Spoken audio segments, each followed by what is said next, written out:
Hey, yo, hey, it's another episode of the Raising Sons podcast. This is episode 3. And so today we're talking about unraveling assumptions. And so I'm going to define for you what an assumption is. An assumption is something that is taken as true without proof. And before we get into the episode, I'm going to show you this clip.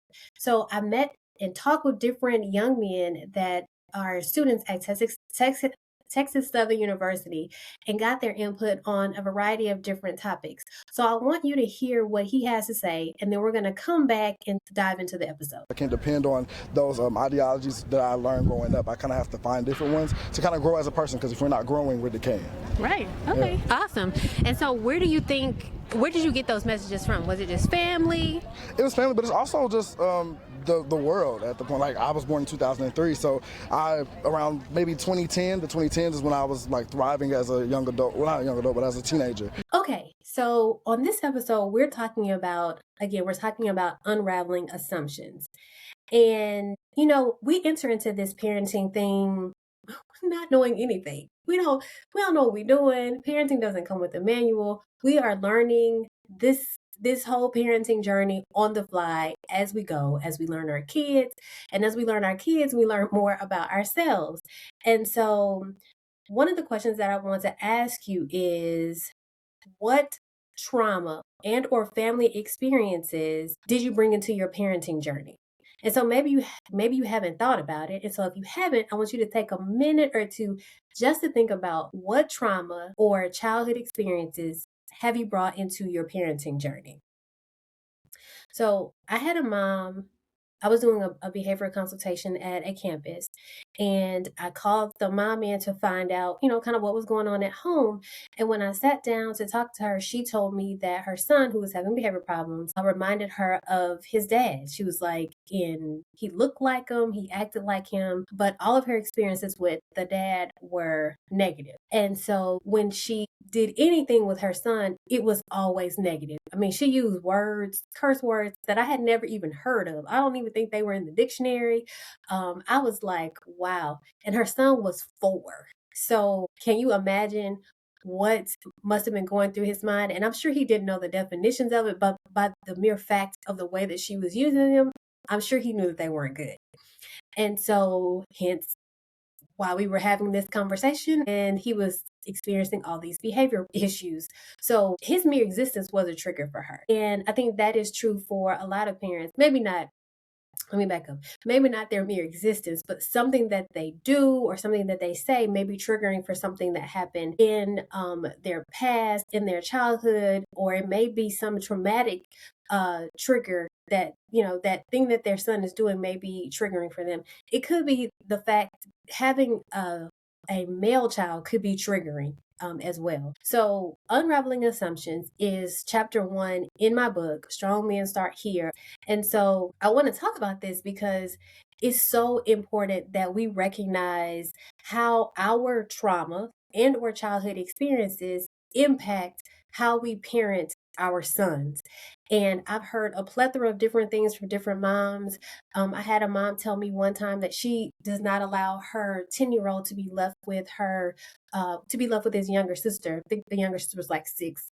Not because the 10-year-old son had done anything, but whatever her past traumatic experiences were with males, she was, assuming that her son was not going to be any different, and or couldn't differentiate, right? She hadn't stopped to recognize that the traumatic experiences that she had as a child were separate from the experiences that she, could have, like her son could be different from what she experienced. And so I think that happens quite a bit without, it happens unconsciously without us knowing. And so that's why I'm doing this episode, so we can talk about it.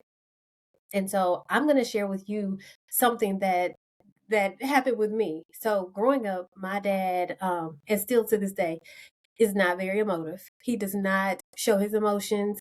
I've seen him laugh, right? But I haven't ever really seen him sad or angry, or I've seen him laugh, right? I think I can tell when he's maybe happy, but sad or angry, and when I tell you that I can tell, it's not something that is just so outward. It's just because I know him well enough to know when these slight variations happen in his disposition.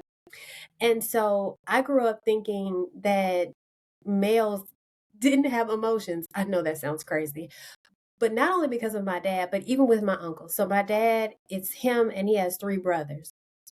And so when we would go to funerals, or anything, the thing that they would do, they would put on these dark shades. They all put them on, but when they took them off, it wasn't like their eyes were red to show any indication that they had been crying or anything. So I did not see them emote. Now, again, I saw them laugh, and maybe express, I don't want to say happiness. I'm going to say I've seen them laugh. But other than that, I hadn't really seen them express any kind of emotions. So the belief that I had was, you know, men, boys did not have emotions. I thought they were like supermen, right? That was my experience, as crazy as it may be. And thankfully, with time, growth, and maturity, that has shifted, right? I know better. I have sons. But how that impacted me was when I started dating, and I dated a couple of guys that were like highly emotional. And I was like, "Oh my gosh, what is wrong with y'all? What is this? I don't even know what to do with this."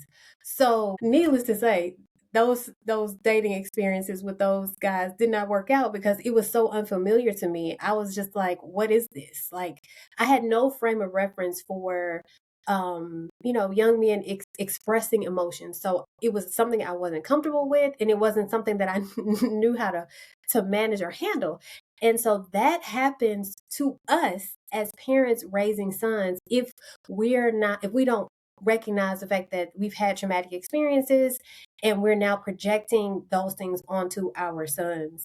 And so I want to give you some tips or some things that you can do if this episode is resonating with you and you're like, "Oh my gosh, that is me. I need to kind of take a step back and look at this."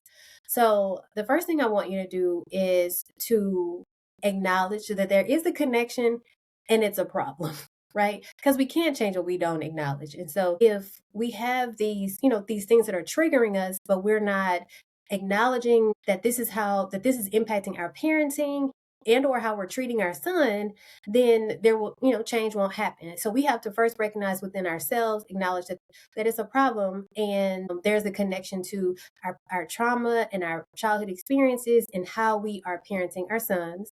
Then what I want you to do next is I want you to write down the beliefs that you have about um, men, about boys, about the male species in general. And I want you to think back to where those thoughts, those beliefs originated from. Where did they come from? Because we need to know the root cause of everything, right? I don't want to just, we're not trying to put a band-aid on it. I'm not trying to give you medication for the symptoms. We want to get to the root cause of it. Where did these thoughts and these beliefs originate from? Maybe, for example, boys don't cry. I can remember a mom when I was teaching VBS, her 3-year-old son like slammed his finger in the door and it was like bleeding. And we're all in a panic, and of course we had to call mom. And so she comes into the room and she's like, "Stop crying." And I'm like, "His finger is bleeding." And yeah, I know that hurt. And so her first response to him was, "Stop crying." And he's 3. And so to me, when I look back on that, I'm like, what was her belief system about boys?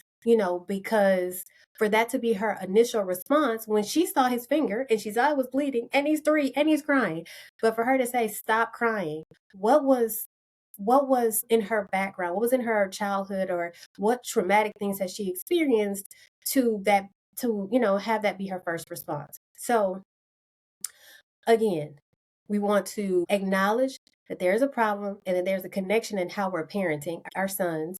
And then we want to write down what those beliefs are and then where they originated from, right? We need to know the root cause. And then we have to take action. So the next thing I want you to do, or the last thing I want you to do, is decide on one small thing that you can do daily to dispel belief or thought that you have that is not serving you or your son. First, I want you to acknowledge that a problem exists and there's a connection, right? There's the connection. Then I want you to write down what those beliefs are. So again, maybe it's boys don't cry. And then where did that originate from? And then I want you to make a decision that you're going to do something daily, one small thing daily to dispel that belief. And so, what does that look like? So, maybe when your son is emotional or he's, an emotion or a behavior that your son displays triggers triggers something in you, I want you to stop. I want you to pause, and I want you to ask yourself, is that belief true?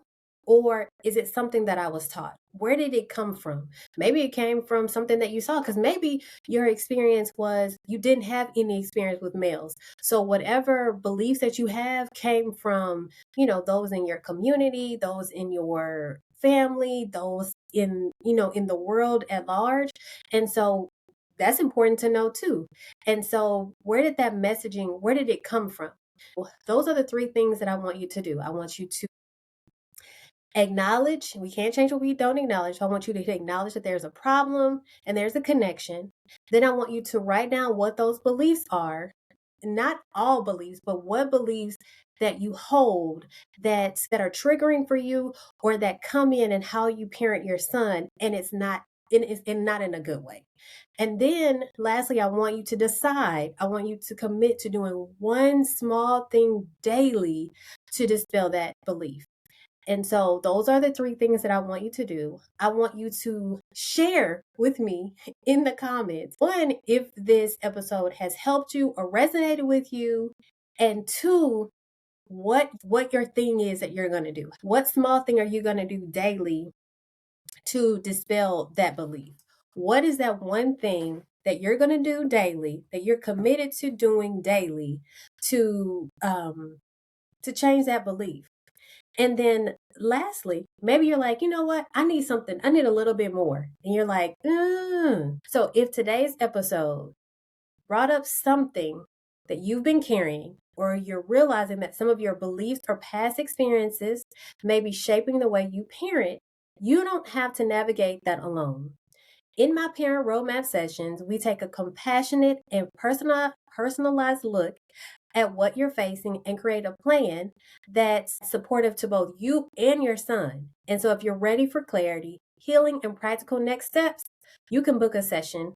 And the link will be in the description box below. I really want you to think about it. I really want you to share. And if you're stuck and you have questions, ask those that are closest to you, because oftentimes our families recognize things that we don't recognize in ourselves, and ask them, hey, do you see anything in how I'm interacting with my son that's, that seems like it may be a trigger for me? And if so, again, go over these three things that I've outlined, do those, share with me in the comments. And then if you feel like you want to go deeper, again, the link to the parent roadmap session is in the description box.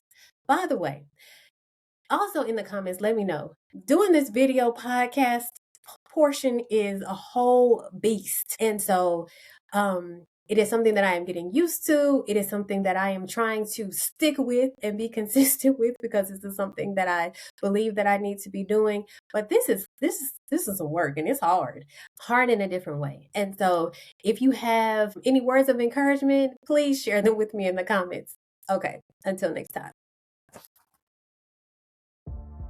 So this wraps up another episode of the Raising Sons podcast. Be sure to download, share, subscribe, do all the things. Remember, we have to start with the end in mind. Until next time.